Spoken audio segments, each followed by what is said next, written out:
Good evening aspirants. Welcome to Coachup IS e-learning platform. My name is Manish Shukla और आज हम आपका इकोनॉमी मॉड्यूल कंटिन्यू करवाएंगे, ठीक है। सो जो लास्ट लेक्चर था इकोनॉमी मॉड्यूल में, वहाँ पे हमने क्लास 6 की NCERT स्टार्ट करी थी और उस पर मैंने आपको कुछ चीज़ें बताई थी।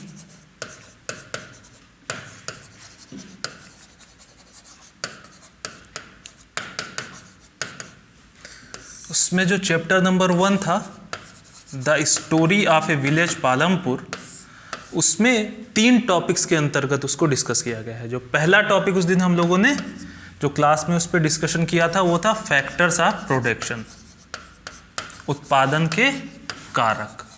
अब उस फैक्टर्स ऑफ प्रोडक्शन में हमने देखा था लैंड एक फैक्टर होता है, लेबर एक फैक्टर होता है, कैपिटल एक फैक्टर होता है और उस कैपिटल में आपका ह्यूमन कैपिटल और फिजिकल कैपिटल होता है। फिजिकल कैपिटल में भी आपका फिक्स्ड कैपिटल और वर्किंग कैपिटल होता है। तो इन सारी चीज़ों पे हम लोगों ने डिस्कशन कर लिया था। आज जो करवाना है मुझे आज के लेक्चर में, वो जो एग्रीकल्चर प्रोडक्शन होता है या जिसको हम फार्म प्रोडक्शन बोलते हैं, जो कृषि आधारित उत्पादन एक्टिविटीज़ जो होती हैं, एग्रीकल्चरल जो प्रोडक्शन होता है, उसमें उसके बारे में हम लोगों को देखना था। और इस फार्म प्रोडक्शन में हम एक एक फैक्टर को लेते हुए आगे बढ़ेंगे। सबसे पहले देखेंगे फार्म प्रोडक्शन में लैंड का क्या स्टेटस है, लेबर का क्या स्टेटस है, कैपिटल का क्या स्टेटस है, ठीक है। तो आज जो हमारा होगा वो चैप्टर 1 का टॉपिक नंबर 2, फार्म जो प्रोडक्शन होता है, जो कृषि आधारित उत्पादन क्रियाएं हैं, उनमें हम देखेंगे लैंड की क्या भूमिका है, उसमें क्या चैलेंजेस हैं, लेबर या श्रमिक की क्या भूमिका है, उसके क्या चैलेंजेस हैं, और कैपिटल पूंजी की क्या भूमिका है, उसमें क्या चैलेंजेस हैं। तो इन सब को एक एक करके हम आज के लेक्चर में डिस्कस करेंगे। तो जिसने प्रीवियस लेक्चर ना देखा हो, पहले जाके वो देखे और फिर इसको कंटिन्यू करे।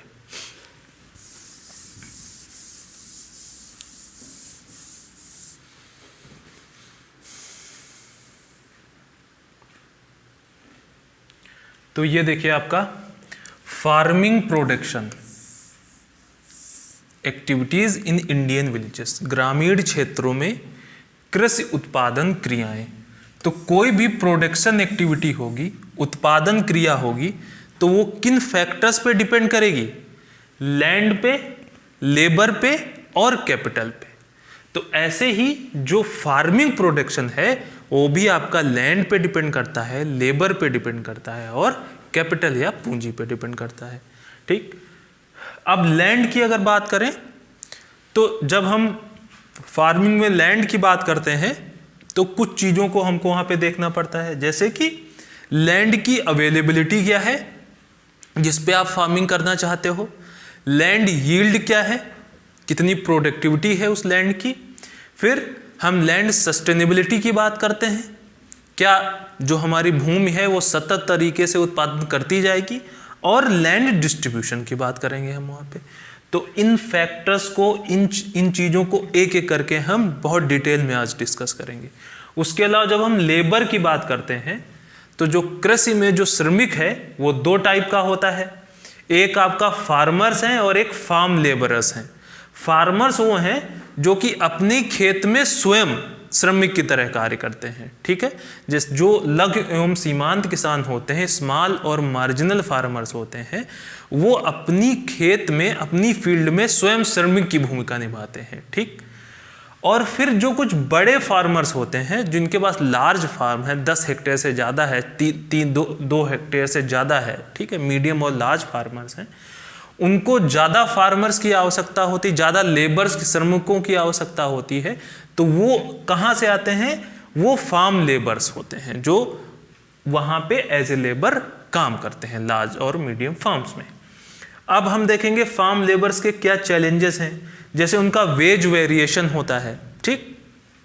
फिर जो ऐसे फार्म लेबर्स को मिलने वाला एम्प्लॉयमेंट या रोजगार है उसकी ड्यूरेशन क्या है, ठीक है, अवधि क्या है, तो इसके बारे में चर्चा करेंगे। फिर जो तीसरा फैक्टर ऑफ प्रोडक्शन होता है कैपिटल या पूंजी, ठीक है।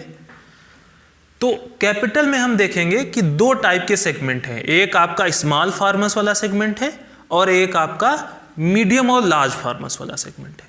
तो जो स्मॉल फार्मर वाला सेगमेंट है उसके पास कैपिटल या पूंजी कहाँ से आती है, वो मनी लेंडर से या साहूकारों से आती है, ठीक। और जो बड़ा फार्मर है, जो मध्यम और बड़ा फार्मर है, उसके पास क्योंकि प्रोडक्शन ज़्यादा है, सरप्लस प्रोडक्शन है, तो वो बाजार में उसको बेच देता है और उससे उसकी सेविंग्स होती हैं और उस सेविंग्स से उसको कैपिटल जनरेट हो जाता है और उस कैपिटल का यूज करके वो इनपुट सोर्स कर लेता है। इनपुट मतलब उसको सीड चाहिए, उसको फर्टिलाइजर चाहिए, उसको पेस्टिसाइड चाहिए, उसके लिए पैसा लगेगा। तो वो पैसा कहाँ से आता है, सरप्लस प्रोडक्शन को बेच के। क्लियर। तो इन सब फैक्टर्स के बारे में हम एक एक करके चर्चा करेंगे। हमने क्या देखा इस स्लाइड में कि जैसे कोई भी प्रोडक्शन एक्टिविटी लैंड, लेबर और कैपिटल पे डिपेंड होती है, ऐसे ही जो फार्मिंग प्रोडक्शन है, जो कृषि उत्पादन है, वो भी लैंड, लेबर और कैपिटल पे डिपेंड होती है। अब लैंड में land availability, land yield, land sustainability, land distribution factors हैं। लेबर में आपका फार्म लेबर्स, उनकी ड्यूरेशन, उनका वेज वेरिएशन एक चैलेंज है। कैपिटल में जो कैपिटल अवेलेबिलिटी है स्मॉल और मार्जिनल फार्मर्स के लिए और बिग फार्मर्स के लिए, वो अलग है और उसमें कुछ चैलेंजेस हैं। तो इन सब के अंतर्गत आज का हमारा लेक्चर रहेगा, ठीक है। तो चलते हैं, सबसे पहले देखेंगे लैंड, और लैंड में भी लैंड अवेलेबिलिटी से स्टार्ट करते हैं। तो इस स्लाइड को आप लोग एक बार देख लीजिए, फिर मैं इसको एक्सप्लेन करता हूं आपको।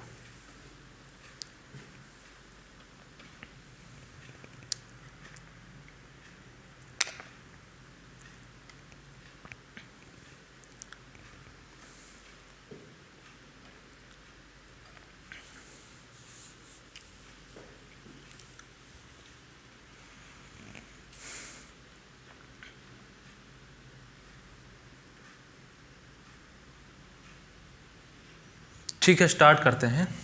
पहली लाइन है, most of the people who are working are dependent on farming for their livelihood. Bharat में आप लोग जानते होंगे अप्रॉक्सीमेटली 70% पॉपुलेशन कहाँ रहती है, रूरल एरियाज में, ग्रामीण क्षेत्रों में। और ग्रामीण क्षेत्रों में जो आजीविका का सोर्स है, लाइवलीहुड का जो सोर्स है, वो सबसे मेन लाइवलीहुड सोर्स क्या है, एग्रीकल्चर या फार्मिंग। तो फार्मिंग कैसा हो रहा है, एग्रीकल्चरल प्रोडक्शन क्या कैसा हो रहा है, कृषि उत्पादन कैसा हो रहा है, ये डिसाइड करता है कि रूरल एरियाज में लोगों की वेलबींग या प्रॉस्पेरिटी या समृद्धि कैसी होगी। अगर कृषि उत्पादन अच्छा है तो लोग समृद्ध होंगे, अगर कृषि उत्पादन अच्छा नहीं है तो समृद्धि नहीं होगी, ठीक है। तो ओवरऑल जो रूरल प्रॉस्पेरिटी है वो किस पे डिपेंड करती है कि जो एग्रीकल्चरल प्रोडक्शन है, जो कृषि उत्पादन है, वो कितना ज़्यादा होता है, ठीक। अब अगर कृषि उत्पादन ज़्यादा होना है तो उसका एक तरीका क्या है, जैसे एग्जांपल लेके देखते हैं। मान लीजिए ये हमारे पास लैंड की अवेलेबिलिटी है, इस लैंड से मान लीजिए एग्जांपल 20 क्विंटल वीट होता है, गेहूं होता है, ठीक है। अब जितना ज़्यादा वीट का प्रोडक्शन होगा उसको हम मार्केट में सेल कर पाएंगे, उससे हमको पैसा मिलेगा, हमारी वेलबींग या प्रॉस्पेरिटी होगी। तो अगर इस प्रोडक्शन को 20 क्विंटल से 40 क्विंटल करना है तो एक तरीका क्या है, जो लैंड जिसको हम फार्मिंग के लिए यूज करते हैं, जिसमें हम एग्रीकल्चर करते हैं, ठीक है, जो लैंड हम एग्रीकल्चर के लिए यूज करते हैं, इस लैंड के एरिया को बढ़ा दिया जाए, ठीक है। हमारी प्रॉस्पेरिटी किस पे डिपेंड है कि एग्रीकल्चर प्रोडक्शन ज़्यादा होगा, सरप्लस जितना ज़्यादा प्रोडक्शन होगा उतना उसको हम मार्केट में बेच पाएंगे, उतना ज़्यादा हमारी प्रॉस्पेरिटी होगी। तो प्रोडक्शन बढ़ाने के लिए एक तरीका क्या है कि जो लैंड है, जो फार्म जिस पे हम करते हैं, जिस पे हम खेती करते हैं, ऐसी भूमि को बढ़ा दिया जाए एरिया में। लेकिन यहाँ पे कैच है, वो ये है कि जो लैंड की अवेलेबिलिटी है, ठीक है, वो फिक्स्ड है। अब ऐसा तो है नहीं कि लैंड बढ़ता जा रहा है, ठीक है, लैंड तो फिक्स ही है ना, लैंड एरिया जो है वो हमारे पास फिक्स है, ठीक है। मान लीजिए हमारे पास इतना लैंड एरिया है, उसमें से कुछ एरिया पे घर बनाने हैं, रेसिडेंशियल एरियाज हैं, कुछ एरिया पे जंगल है, फॉरेस्ट है, ठीक, कुछ एरिया पे हम क्या करते हैं, कल्टीवेशन या खेती करते हैं। तो अब ये एरिया तो फिक्स है ना, तो इसको तो हम बढ़ा सकते नहीं, ठीक है, और इसको बढ़ाना जरूरी है। बढ़ाना इसलिए जरूरी है कि लैंड, जैसे जो फार्मिंग लैंड है वो उसका एरिया बढ़ेगा तो प्रोडक्शन बढ़ेगा, लेकिन हम ये चीज नहीं कर सकते। क्लियर? क्यों? क्योंकि लैंड जो है वो अल्टीमेटली फिक्स्ड है। क्लियर? फिर हमने इस चीज को एड्रेस करने के लिए क्या किया, हमने जो वेस्ट लैंड होता है, जो बंजर भूमि है, जहां पे अभी कुछ नहीं हो रहा है, ऐसे ही वेस्ट पड़ा है, उस वेस्ट लैंड को क्या किया, उस पे काम करके उस वेस्ट लैंड पे भी हम क्या करने लगे, एग्रीकल्चर करने लगे। ठीक है, तो रूरल एरियाज में क्या हुआ है, ग्रामीण क्षेत्रों में क्या हुआ है कि जो कृषि योग्य भूमि है, जो कृषि जिस भूमि पे कृषि की जाती है, उसका एरिया बढ़ाने के लिए जो वेस्ट लैंड है उन पे काम करके उसको सूटेबल फार्मिंग लैंड में कन्वर्ट कर दिया गया है। ठीक है, लेकिन फिर भी लैंड के यूजेस बहुत सारे हैं, उस पर हमको रेसिडेंशियल लैंड भी करना है, इंफ्रास्ट्रक्चर भी बनाना है, फॉरेस्ट भी रहना है, और उसमें से कुछ पार्ट में हमको खेती भी करना है। तो लैंड के यूजेस मल्टीपल हैं और लैंड अल्टीमेटली फिक्स्ड है। तो अगर हमको प्रोडक्शन बढ़ाना है तो हम लैंड एरिया, जो कल्टीवेशन का एरिया है, उसको हम बहुत ज़्यादा बढ़ा नहीं सकते। तो जो लैंड की अवेलेबिलिटी है, जो भूमि की उपलब्धता है, किसके लिए, फार्मिंग के लिए, ये लिमिटेड है। ठीक है, सीमित है। तो अगर ये लिमिटेड है तो जो हमने पहले बात करी थी कि उत्पादन बढ़ा के समृद्धि बढ़ा ली जाए, वो नहीं हो सकता। ठीक है, क्योंकि अल्टीमेटली जो फार्मिंग के लिए अवेलेबल लैंड है वो सीमित है, उसको हम अनलिमिटेड तरीके से नहीं बढ़ा सकते। तो इस स्लाइड में ये बताया गया है कि जो एग्रीकल्चरल प्रोडक्शन है, जो कृषि उत्पादन है, ठीक है, उसको अगर बढ़ाना है तो एक तरीका ये हो सकता है कि जो कृषि पे होने वाला, जो ऐसी भूमि जिस पे कृषि होती है, उसको बढ़ा दिया जाए।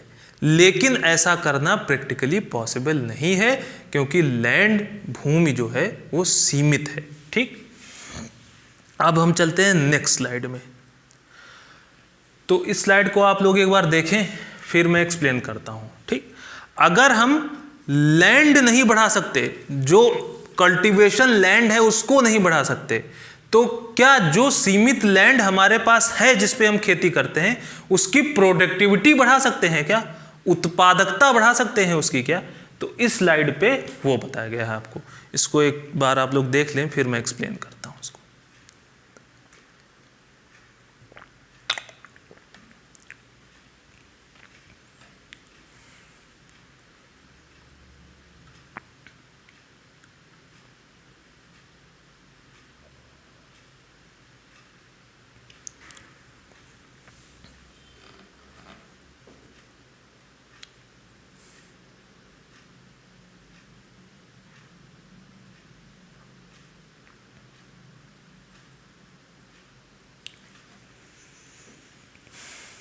ठीक है, इसको देखते हैं, इसमें क्या है, हमारा पर्पस क्या है, हमारा लक्ष्य क्या है।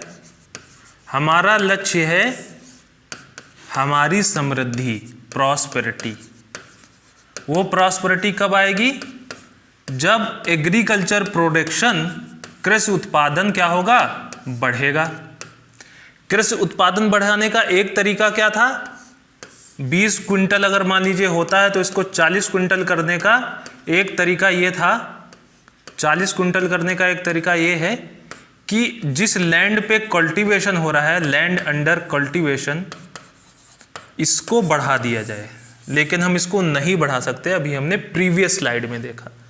तो अगर इसको नहीं बढ़ा सकते, तो जिस लैंड पे आप खेती कर रहे हैं उसकी प्रोडक्टिविटी बढ़ा दीजिए। ठीक है, इस लैंड पे होने वाला जो कृषि उत्पादन है, जो भी 20 क्विंटल है, इस पे कुछ ऐसा करिए कि वो 20 क्विंटल की जगह 40 क्विंटल उत्पादन होने लगे। ठीक है, तो प्रोडक्शन बढ़ेगा, अल्टीमेटली हमारी प्रॉस्पेरिटी या समृद्धि बढ़ेगी। तो हम देखेंगे ये तरीका क्या है जिसपे हम लैंड यील्ड की बात करते हैं। ठीक है, कृषि उत्पादन जो है उतने ही लैंड पे ज्यादा हो, उसके क्या तरीके हो सकते हैं?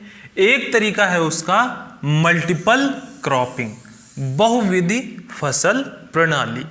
अब देखिए मल्टीपल क्रॉपिंग में क्या होता है कि मान लीजिए एक साल के अंदर,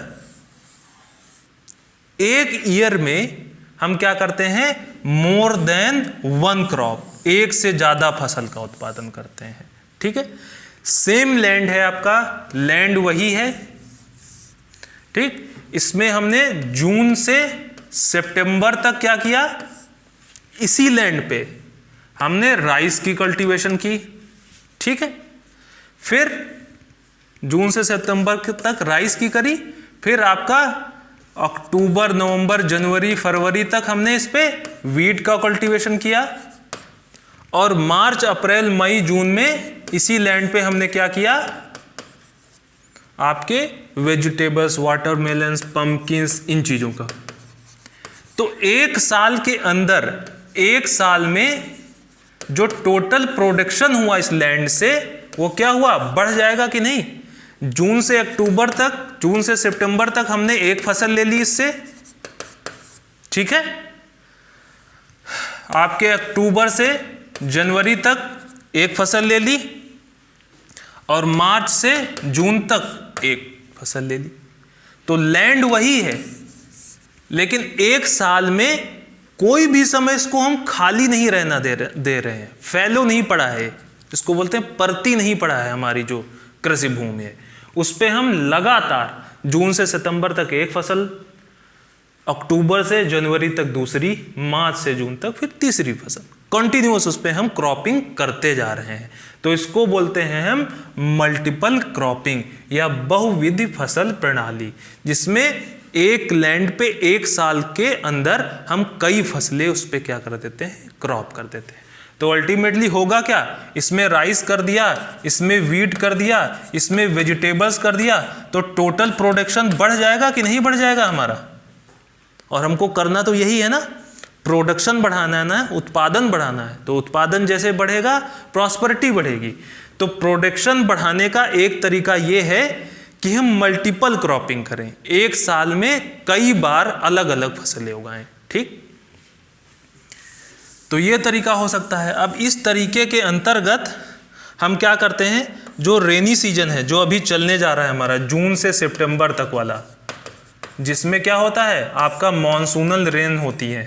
ठीक है, इसमें हम क्या करते हैं, कई क्रॉप्स उगाते हैं। जैसे आपका पैडी है, राइस वाला है, ठीक, उसके अलावा ज्वार है, बाजरा है, तो ये सब क्रॉप करते हैं हम रेनी सीजन में। फिर आपका विंटर वाला जब सीजन आएगा, विंटर वाला, तब यहाँ पे जो क्रॉपिंग होगी उसको हम रबी क्रॉपिंग बोलते हैं।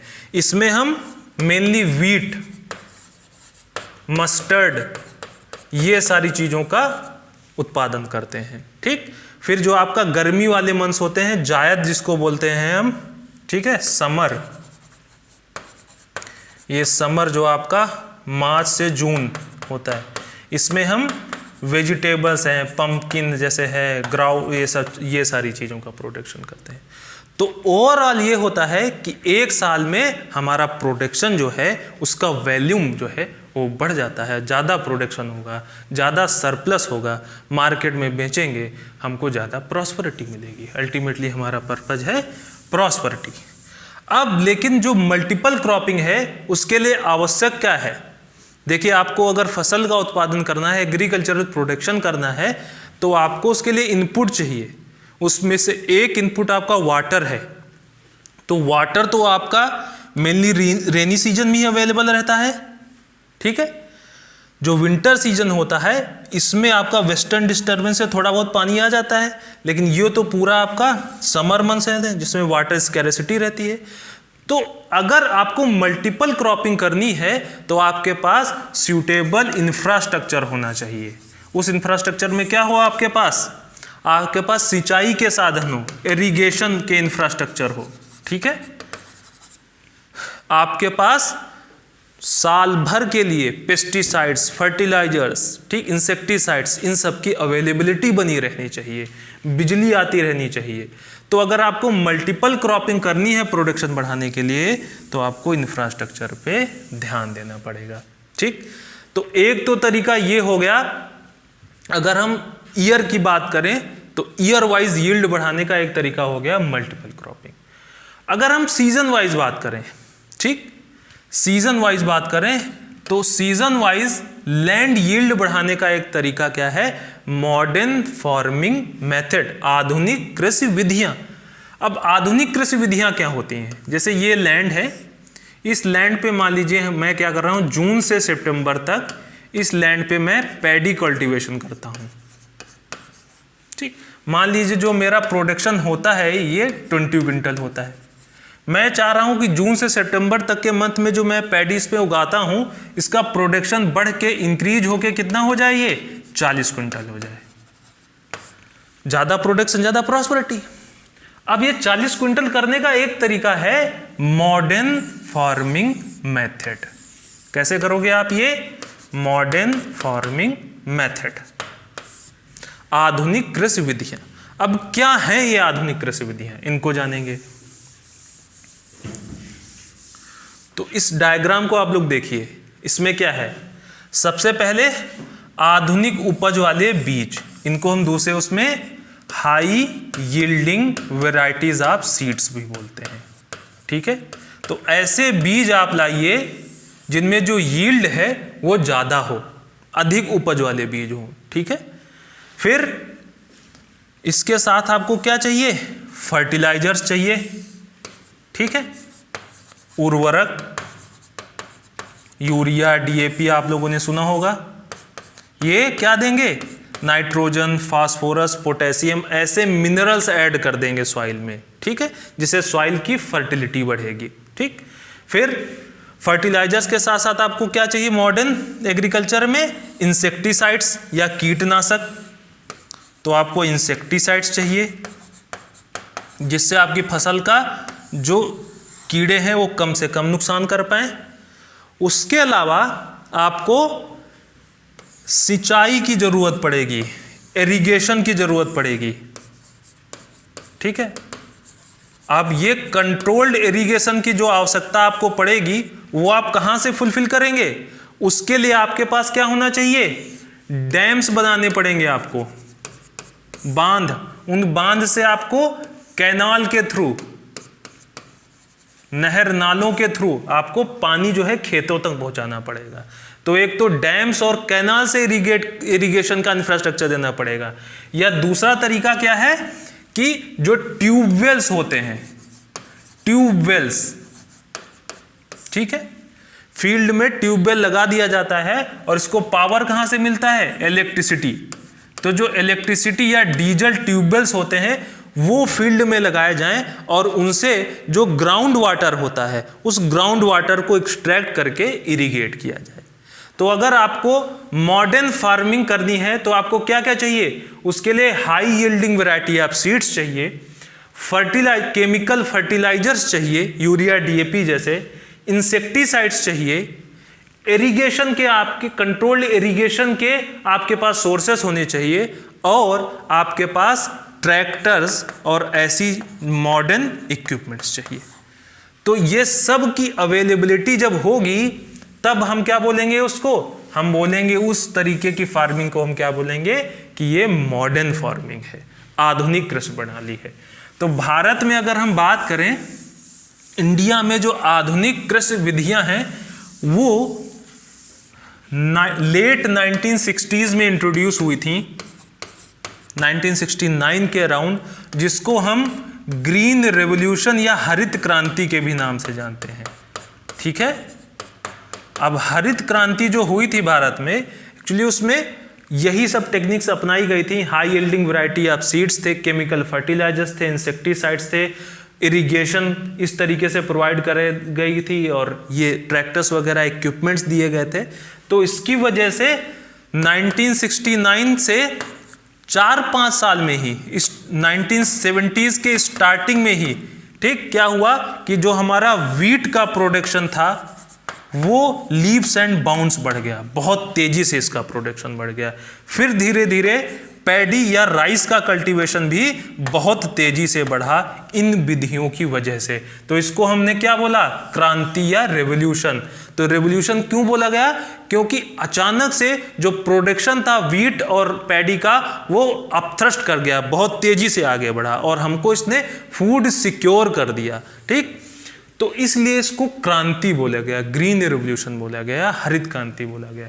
तो भारत में जो मॉडर्न फार्मिंग मेथड्स हैं वो तब इंट्रोड्यूस करे गए थे। क्लियर? तो फिर आप याद रखिए, ओवरआर्चिंग हमारा पर्पज क्या है, प्रॉस्पेरिटी, समृद्धि। समृद्धि कैसे बढ़ेगी, जब कृषि से होने वाला उत्पादन ज्यादा होगा, एग्रीकल्चरल प्रोडक्शन ज्यादा होगा। अब एग्रीकल्चर प्रोडक्शन ज्यादा करने का एक तरीका क्या है, यील्ड बढ़ा देना। तो एक तो या तो हम करें साल भर हम अलग अलग क्रॉप्स की अलग अलग सीजन में खेती करें, मल्टीपल क्रॉपिंग करें, उससे भी हमारा साल भर में प्रोडक्शन बढ़ेगा।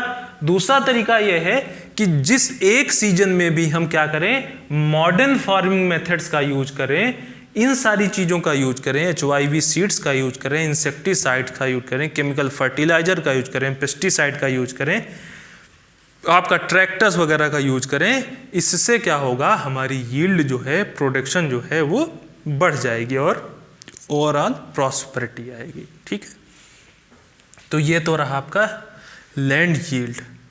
तो हमने क्या देखा, एग्रीकल्चर प्रोडक्शन बढ़ाना है, उसमें पहला फैक्टर क्या था, लैंड। लैंड में कौन कौन सी दो चीज देख ली, लैंड की अवेलेबिलिटी हमने देखा सीमित है, उसको हम बढ़ा नहीं सकते। तो दूसरा क्या मेथड हो सकता है, लैंड की यील्ड बढ़ाना। उसको हम किन दो तरीकों से कर सकते हैं, मल्टीपल क्रॉपिंग से और मॉडर्न फार्मिंग मेथड से। अब तीसरी चीज जो हम देखेंगे वो है लैंड सस्टेनेबिलिटी। इस स्लाइड को आप लोग एक बार देखिए, फिर मैं एक्सप्लेन करता हूं।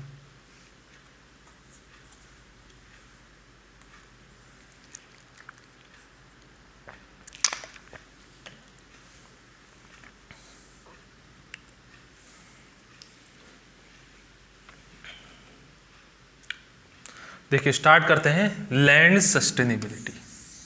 अभी हमने क्या देखा कि इस लैंड की अगर प्रोडक्टिविटी बढ़ानी है तो इसमें हम क्या यूज कर रहे हैं, हम केमिकल फर्टिलाइजर यूज कर रहे हैं, हम इसमें इंसेक्टिसाइड यूज कर रहे हैं, इसमें पेस्टिसाइड यूज कर रहे हैं।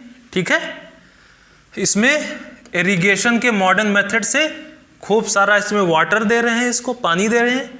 तो इन सब तरीका अभी हमने यूज किया है ना, दूसरे स्लाइड में देखा हमने, जो हरित क्रांति हमने करी, उन सब उसमें हरित क्रांति में इन चीजों का हमने यूज किया।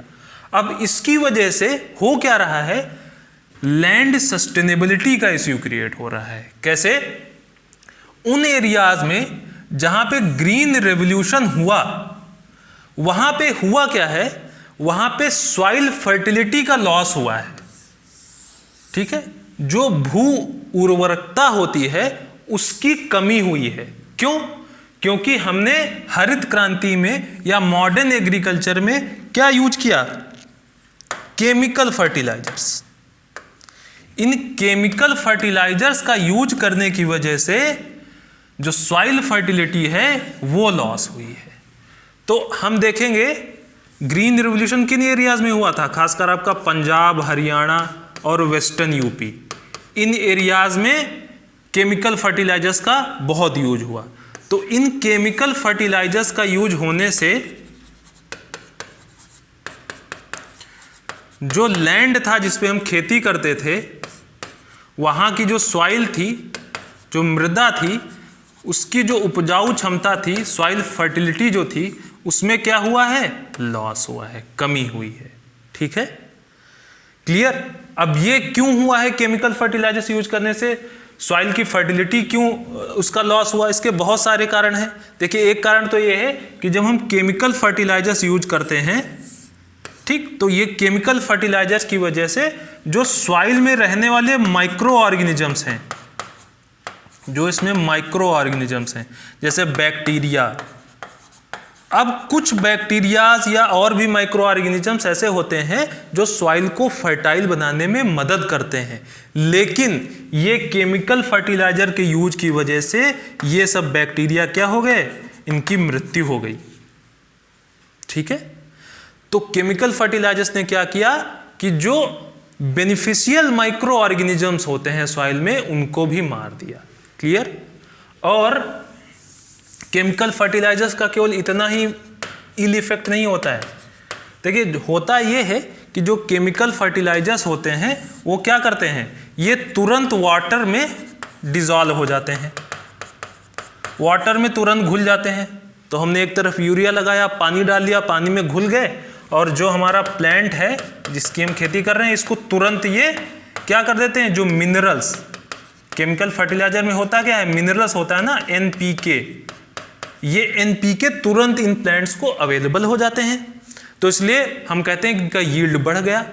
लेकिन लॉन्ग टर्म में क्या होता है कि ये जो केमिकल फर्टिलाइजर्स हम यूज करते हैं, जो कि सॉइल में NPK नाम के मिनरल्स को बढ़ाते हैं, होता ये है कि ये केमिकल फर्टिलाइजर बहुत जल्दी जो सॉइल स्ट्रेटा होता है, जो मिट्टी होती है, उस मिट्टी में, मान लीजिए ये हमारी मिट्टी है, यहाँ पे हम क्या कर रहे हैं, प्लांट कर है हमारा। अब यहाँ पे आपने क्या किया, केमिकल फर्टिलाइजर डाला।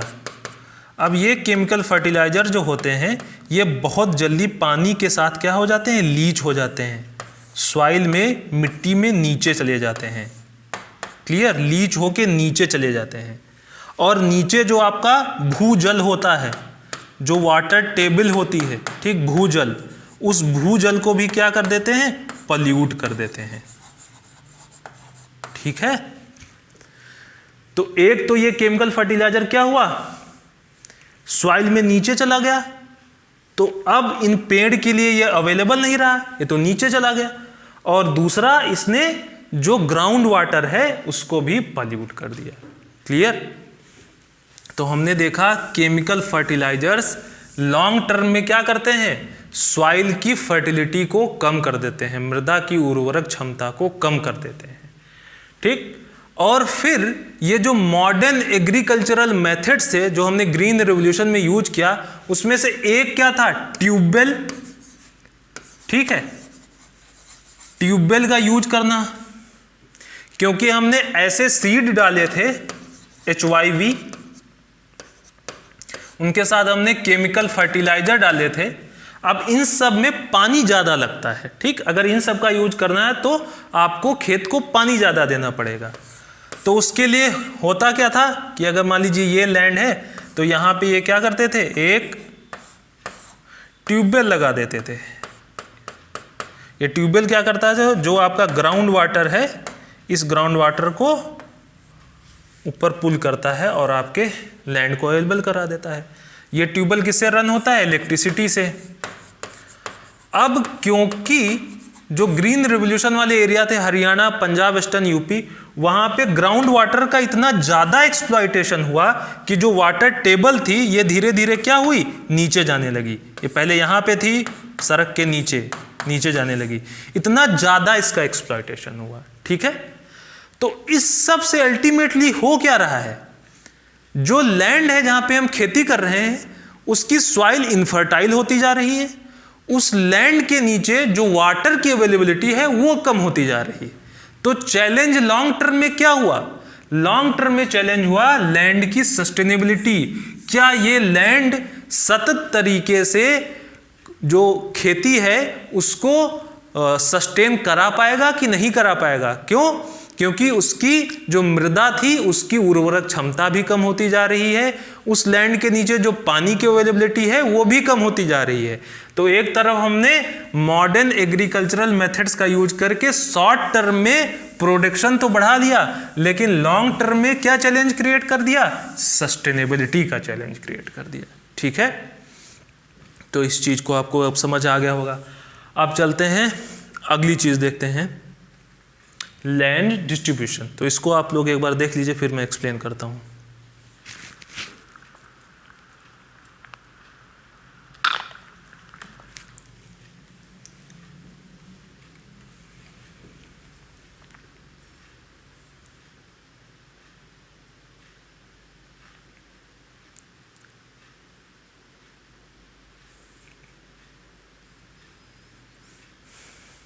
ठीक है, स्टार्ट करते हैं।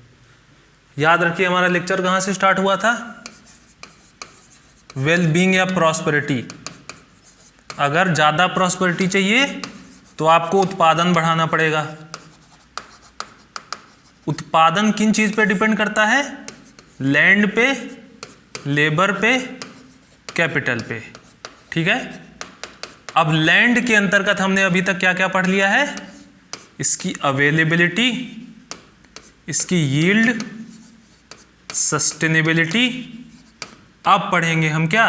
डिस्ट्रीब्यूशन। क्लियर? तो देखिए, distribution of cultivated area and farmers.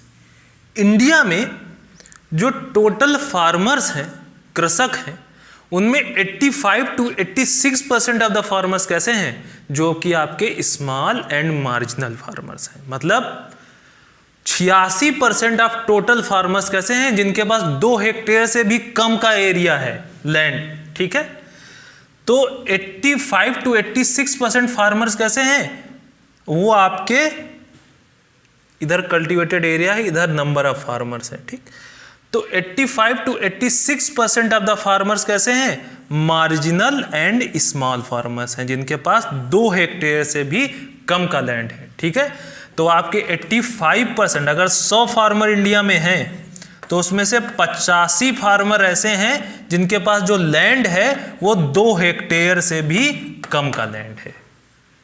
ठीक है, तो इसका मतलब ये है कि भारत में ज्यादातर कृषक लघु और सीमांत कृषक हैं, जिनके पास बहुत छोटा छोटा लैंड है। ठीक, और बचे 15% फार्मर्स कैसे हैं? मीडियम एंड लार्ज फार्मर्स हैं, जिनके पास 2 हेक्टेयर से ज्यादा लैंड है। ठीक है, तो ज्यादातर फार्मर्स हमारे कैसे हैं? स्मॉल एंड मार्जिनल फार्मर्स हैं। लेकिन अब देखिए यहां पे एक कैच है, 85% फार्मर्स स्मॉल एंड मार्जिनल हैं, जिनके पास पर फार्मर एवरेज भी देखा जाए तो 2 हेक्टेयर से भी कम का लैंड है। लेकिन ऐसे 85% फार्मर के पास लैंड कितना है टोटल? केवल 44%। ठीक है, जबकि जो 15% आपके मीडियम और लार्ज फार्मर्स हैं, उनके पास कितना लैंड है? 55%। विडंबना देखिए, 100 में से 85 लोगों के पास, ठीक है, मान लीजिए इसको एक एग्जांपल से आप समझिए कि अगर टोटल आपका 100 हेक्टेयर मान लीजिए भारत में ऐसा एरिया है जहां पे खेती होती है, एग्जाम्पल के लिए। ठीक, तो 100 हेक्टेयर में से आपका 55 हेक्टेयर लैंड किसके पास है?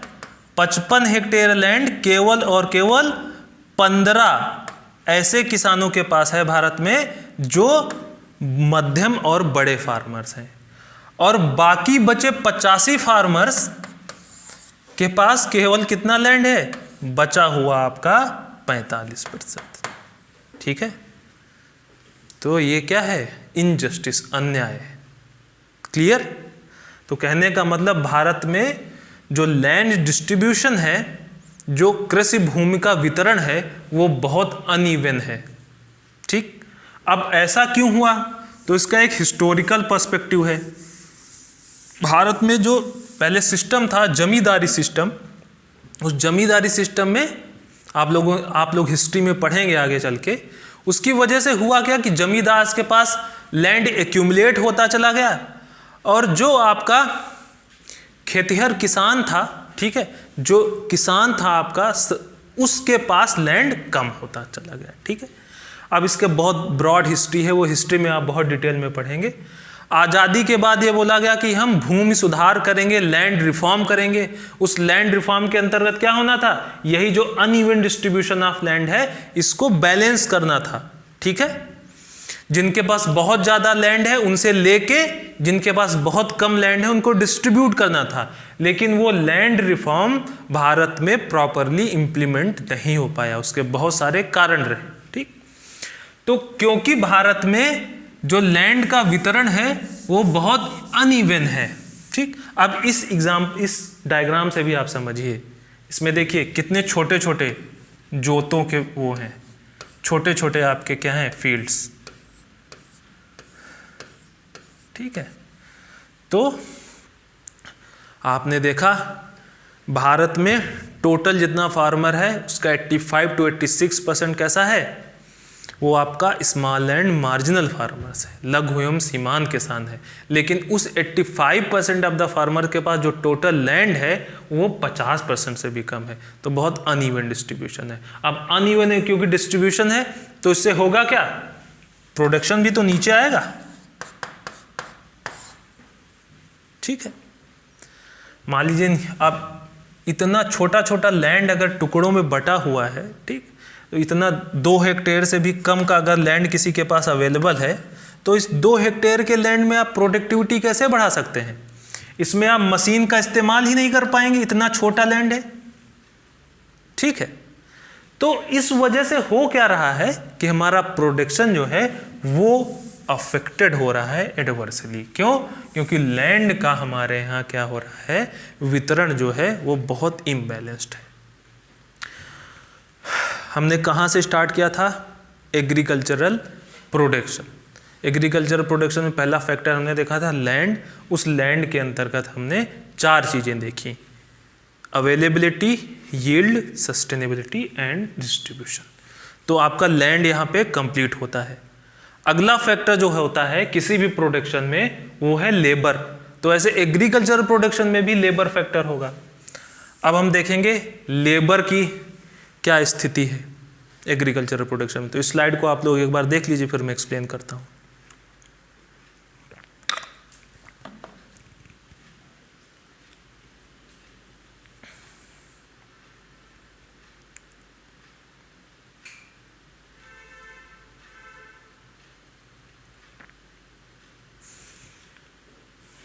ठीक है, स्टार्ट करते हैं। ये है आपका लैंड। अगर आपको यहाँ पे फार्मिंग करनी है, कृषि उत्पादन करना है, तो इस पे काम करने के लिए कोई चाहिए ना, कौन चाहिए, लेबर, श्रमिक। अब वो श्रमिक कहाँ से आएंगे, तो देखिए जो स्मॉल एंड मार्जिनल फार्मर्स हैं, मतलब ऐसे फार्मर्स जिनके पास 2 हेक्टेयर से भी कम का एवरेज लैंड है, वो क्या करते हैं, वो खुद एज ए लेबर अपने फार्म पे काम कर लेते हैं। ये इनका जो परिवार होता है ये अपने ही लैंड पे एज ए श्रमिक काम कर लेते हैं, ठीक है। जो आपकी हार्वेस्टिंग है या सीडिंग है, तो जो कुछ भी लेबर वाले काम होते हैं, तो स्मॉल एंड मार्जिनल फार्मर्स, लघु एवं सीमांत किसान अपने परिवार को लेकर ही उस पे एज ए श्रमिक, एज ए लेबर काम कर लेते हैं। लेकिन जो आपका मीडियम एंड लार्ज फार्मर्स हैं, जिनके पास जो खेत की जो एरिया है, जो फील्ड की एरिया है वो ज़्यादा है, मान लीजिए उनके पास 2 हेक्टेयर से ज़्यादा लैंड है, किसी के पास 10 हेक्टेयर से ज़्यादा लैंड है, लार्ज फार्मर्स हैं वो आपके पास 10 हेक्टेयर से भी ज़्यादा लैंड होता है। तो जिनके पास बड़े फार्म्स हैं उनके पास लेबर कैसे आएगा, जो आपके मीडियम एंड लार्ज फार्मर्स हैं, जिनके पास बहुत बड़े बड़े लैंड एरिया अंडर कल्टीवेशन है, उनके यहाँ श्रमिक कैसे आएगा। तो समझिए उनके यहाँ श्रमिक कैसे आता है कि जो आपके स्मॉल एंड मार्जिनल फार्मर्स होते हैं, ठीक है, या जो फार्म लेबर्स होते हैं, वो लेबर्स क्या करते हैं कि जो बिग फार्मर्स हैं उनके खेतों पे जाके काम करते हैं। क्लियर। तो स्मॉल और मार्जिनल फार्मर के यहाँ लेबर कैसे आता है, वो स्वयं अपनी फील्ड पे काम करते हैं। और जो बिग फार्मर्स हैं उनके यहाँ लेबर कैसे आता है, फार्म लेबर्स होते हैं जो उनके यहाँ काम करते हैं। ठीक है, फार्म लेबर्स कौन होते हैं, जिनके पास खुद की कोई जमीन नहीं है। अब क्योंकि खुद की जमीन नहीं है, ग्रामीण क्षेत्र में रह रहे हैं, तो अपनी आजीविका पाने के लिए क्या करते हैं, वो आजीविका पाने के लिए एज ए लेबर वो कहाँ का काम करते हैं, बिग फार्मर्स के खेतों पे जाके एज ए श्रमिक काम करते हैं। ठीक है, तो हमने लेबर के बारे में भी जान लिया। तो लैंड के बारे में हमारा क्लियर हो गया चीज, और लेबर के बारे में जान लिया। लैंड में हमने देखा उसकी availability, distribution, sustainability, yield. Labour में हमने क्या देखा कि लेबर कैसे आता है, जो स्मॉल एंड मार्जिनल फार्मर्स हैं वो खुद काम करते हैं, बड़े फार्मर के यहाँ फार्म लेबरस आके काम करते हैं। अब लेबरस में देखिए दो फैक्टर हैं, दो चीजें हैं जो ध्यान देने योग्य हैं आपके। जो फार्म लेबरस होते हैं उनका कोई वेज जो होता है, जो उनको उनका मेहनताना दिया जाता है, वो वेज क्या होता है, फिक्स्ड नहीं है, वो रीजन टू रीजन वेरी करता है। आंध्र प्रदेश में मान लीजिए उनको 150 रुपए पर दिन दिया जा रहा है, यूपी में 100 रुपए दिया जा रहा है, पंजाब में 400 रुपए दिया जा रहा है। तो उस वेज में वेरिएशन बहुत ज्यादा है। क्लियर। दूसरी चीज जो फार्म लेबर्स के साथ होती है वो होती है ड्यूरेशन। ड्यूरेशन का मतलब कोई ये फिक्स नहीं है कि उनको साल भर एम्प्लॉयमेंट मिलता ही रहेगा। ठीक, तो कभी ये होता है कि मान लीजिए एक फार्म लेबर है, तो उसको जब आपके बीज डालने हैं, सीडिंग करनी है, तो उस टाइम बुला लिया गया, तो 10 दिन के लिए उसको रोजगार मिल गया। फिर वो 30 दिन के लिए, 60 दिन के लिए ऐसे बैठा हुआ है। फिर जब फसल कटाई की वो आई, समय आया, तो फिर उसको हायर कर लिया गया। तो दो चीजें फार्म लेबरर्स को, दो फैक्टर्स हैं जो आपको ध्यान देने वाले हैं। वो ये है कि इनके जो वेजेस हैं, जो मेहनताना मिलता है, वो बहुत वेरी करता है, from crop to crop, from season to season, from region to region. और दूसरी चीज, इनकी जो ड्यूरेशन ऑफ एम्प्लॉयमेंट है, जो रोजगार जिनको मिलता है, वो भी कोई फिक्स्ड तरीके से नहीं मिलता है। कभी हार्वेस्टिंग के टाइम मिल जाता है, कभी सीडिंग के टाइम मिलता है, मे भी कहीं कहीं पूरा साल भर उनको रोजगार मिलता रहे। ठीक है, तो ये कुछ ऐसी चीजें हैं जो लेबर को पढ़ते टाइम आपको, एग्रीकल्चर लेबर को पढ़ते टाइम आपको ध्यान में रखनी है। तो आज हमने इन दो चीजों पे चर्चा कर ली, लैंड पे चर्चा कर ली और लेबर पे चर्चा कर ली। जो नेक्स्ट लेक्चर होगा उस पे हम कैपिटल पे चर्चा कर लेंगे। ठीक है, तो आज के लेक्चर में इतना ही। थैंक यू, मिलते हैं नेक्स्ट लेक्चर में।